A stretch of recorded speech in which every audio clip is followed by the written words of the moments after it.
Alright, we got the shaft measurements and all, how to put the weld the coupling on. Got that done. Now let me see if I can explain how and why I cut these, the inner column tube and the outer column. Why I cut them like I did, why I made them the measurements I did. Okay, first of all, this is the outer column tube. You see where your shifter comes through. The problem was this is supposed to be on the outside of the firewall, but with a new unit, the new power steering gearbox, it moved everything up several inches. So that now when you put this on to the new gearbox, this was actually inside the car, inside the firewall. So what I have to do is cut some of this off so we can get this part right here that shifts back outside of the car, so that we can run the shift linkage back up to here. So what I did was I cut the end of it off. That's about 1 inch and 13/16. I think I cut 2. I think I measured and cut 2 off of right there. Now, as earlier I stated, when I was under the car, or in the car, or under the hood, you could have left this just a little bit longer, and that would have been fine. You could have left it maybe a 1/2 inch, 1/4 inch longer, and that would have been fine. But I cut this off, so the total length of this outer column is a little over 20, almost 29, between 29 1/8 and 29 1/4. Anywhere, I would say between that 29 1/4 and 29 1/2 would be fine.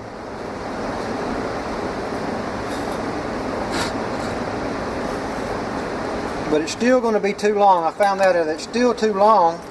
So what you're going to have to do, what I had to do was cut another inch. It's still 1 inch too long. So what I had to do was take 1 inch out of here and out of here. Now you want to cut behind the neutral safety switch on both of these tubes. You want to cut behind it on the lower end of it, not the top end, or it'll mess everything up.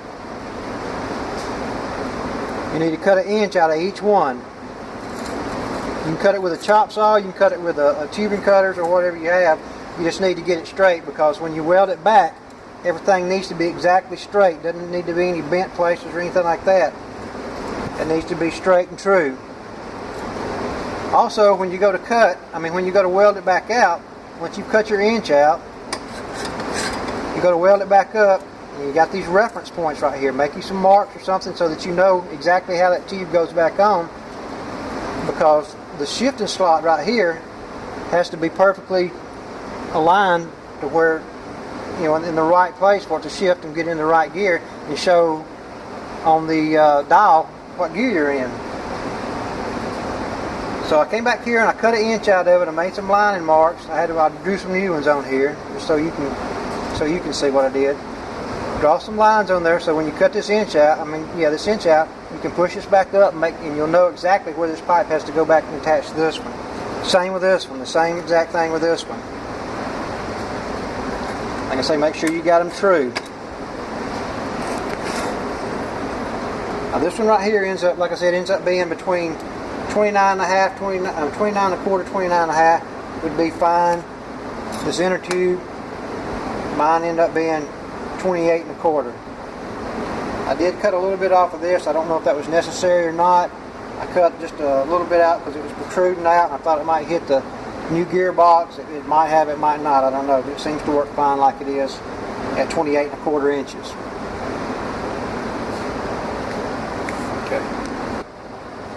Okay, we've got these cut and like we want them. What I want to do is put it back together, and then we'll put it back in the car. Before you put this inner tube back in the outer tube, put your neutral safety switch back on. We can put this one on anytime. We can get to that anytime.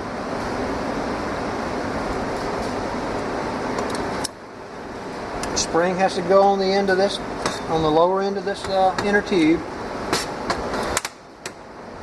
The easiest way I found to fit this together, this is kind of aggravating, it's not really so easy, but you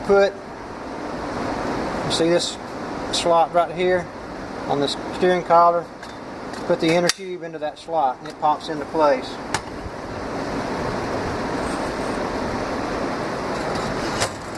Slide the inner tube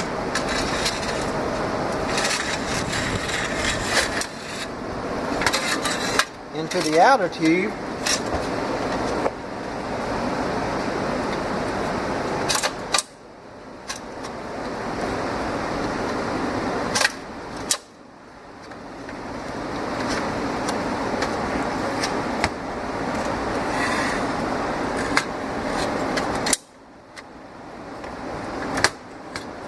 Okay, now what we have to do is put the shifter on. It has to be, it goes in this slot before the spring and the inner tube gets to it.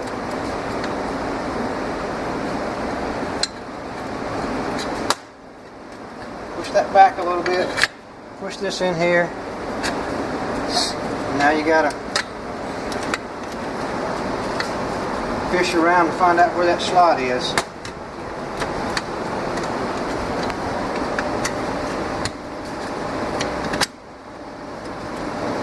Alright, there it is. Kind of aggravating. Alright, when you've got it, I'm going to put it on the ground here so I can keep some tension on it. Get my top collar here. Line it up.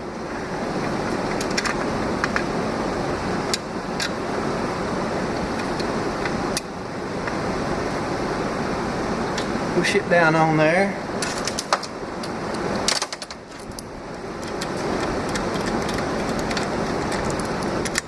Tighten it up.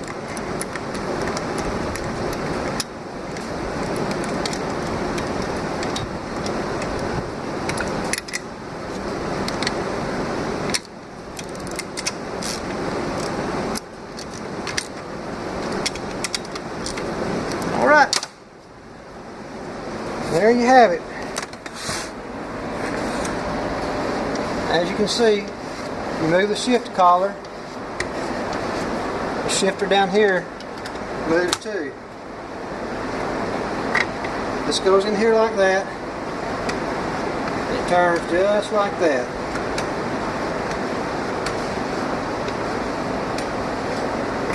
Alright, let's go put it in the car. Alright, we're back in the car. We've got our main shaft here, the steering shaft. Went ahead and started the set screws. Alright, let's go ahead and get this on here. There it is. Tighten up these set screws.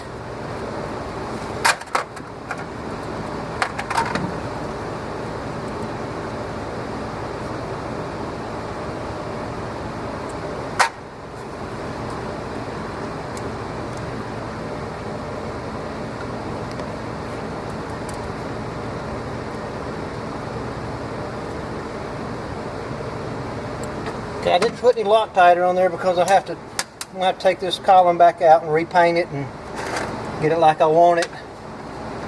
Maybe make this a little better here. If you're worried about that, the set screws backing out, you can put Loctite on it. Or, you see here, that shaft, that coupling that we welded on, fits in here just perfect. I mean, it just barely will fit in there. And if the set screws decided to back out, they couldn't go anywhere because they'd be right up against this column. So that's kind of an added bonus that didn't do on purpose. It worked out well. Alright, we're going to slide the outer column on. Remember, you got the shifter here. You have to kind of tilt, then go down and go back up.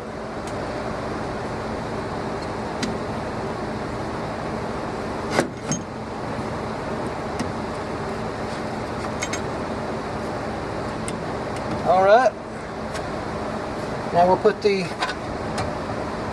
bracket column on.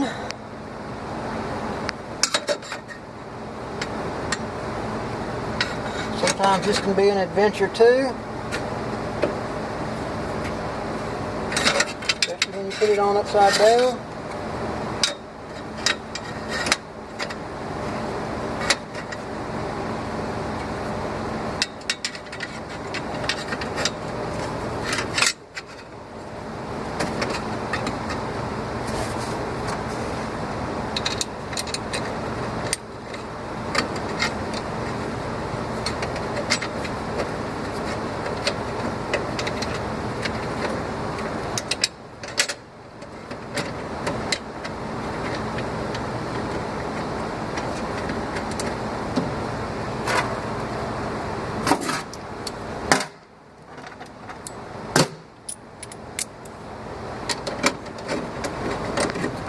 I'm just going to put one bolt in here.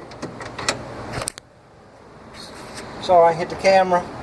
I'm just going to put one bolt in here because I'm going to take it right back out and start prepping it to paint.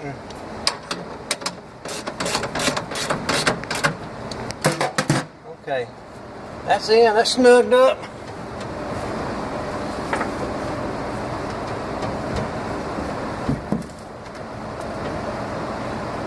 Put this little collar back over the shaft to keep it centered up. When it tightens up, it'll center that shaft. Grab your steering wheel, and I will put another camshaft and new shifter, new turn signal lever, new collar and all that back in here, but I wanted to go ahead and get this out here and see what kind of response I get from it. Well, there's a lot of people out there that was wanting to do this this modification, but there's really nothing out there to help. Alright, steering wheel goes on, nut goes on,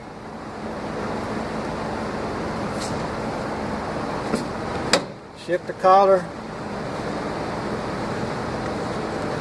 If the shifter was on there, it'd be turning just like this. So that's working like it should. Let's go out and look at the outside and see if it's working like it should. Alright, here outside you can see everything's back like it was originally before. Here's the shifter. It's outside the firewall where it should be. Your shifting linkage goes in there, goes down, goes back to the transmission. Everything's just like it should be. I don't see any reason why that wouldn't work. Looks good to me. Alright, I hope you could understand this. My first time to do a video for anything like this, but hopefully you understood or it made sense to you. If not, you can shoot me an email at 211showdown@gmail.com. Like I say, again, this is for a 63 Falcon automatic transmission with a column shift using the Borgeson 800/110 power steering gearbox. My parts list, I ordered the Borgeson 800/110 power steering box from Amazon. I think it was $503, free shipping. So I got 503, whoops, in it. The Borgeson 312-500 coupler was about 20 bucks.